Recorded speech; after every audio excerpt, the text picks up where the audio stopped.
Hi, I'm Chris from Dynojet. Today I'm going to show you how to install a power commander on this 2013 Kawasaki Ninja 650. These principles in this install can go far back as the 2006 models, the EX650, the ER6N, and even the Kawasaki Versys. Okay, so we're going to start by removing the seat. We need to pull these plastic panels off the sides. Next we'll remove the front tank shroud from the front of the fuel tank, and we'll pull the bolts off the fuel tank. Need to undo the fuel line. Now we can lift our tank out of place. And finally we're going to remove the air box. We'll take this harness bracket off.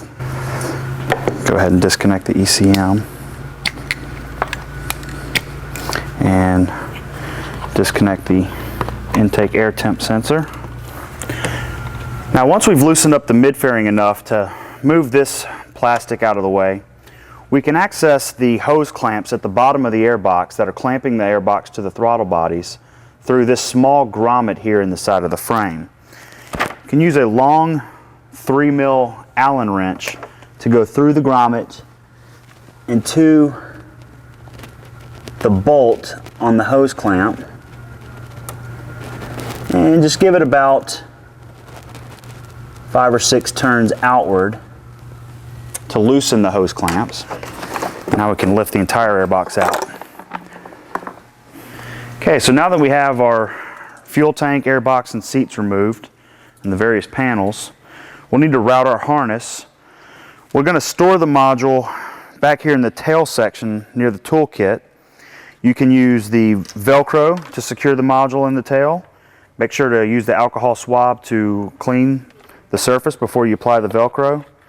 But in this case we have a nice toolkit strap that'll hold the module pretty nice for us. And that'll keep us from having to rip the Velcro off every time we want to access the module. We'll route the harness down the left-hand side of the bike. You'll have a 6mm ring lug that we're going to ground to the negative side of the battery.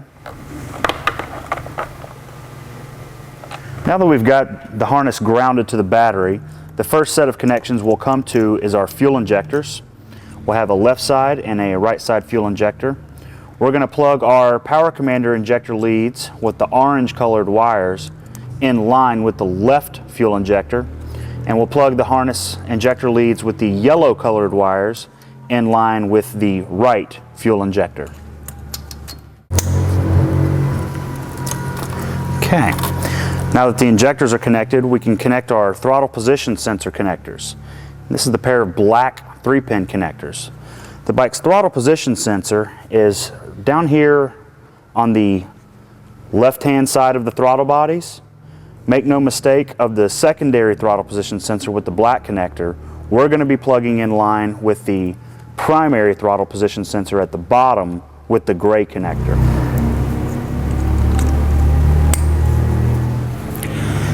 Now that our injectors and our throttle position sensor are connected, we'll find our crank position sensor connectors.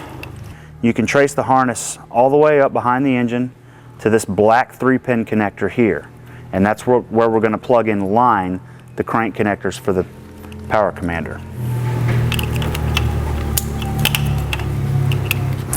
Now our last set of connections are to our coil sticks. The pair of coil connectors with the green colored wires need to go in line with the left coil stick, and the connector leads with the blue colored wires are going to go in line with the right side coil stick. And now that we have our harness routed and all of our connections made, we can make sure that we're free and clear of any parts that are going to get hot or be moving. And once we've done that, we're free and clear to reinstall the airbox, the fuel tank, our seats, and our side panels.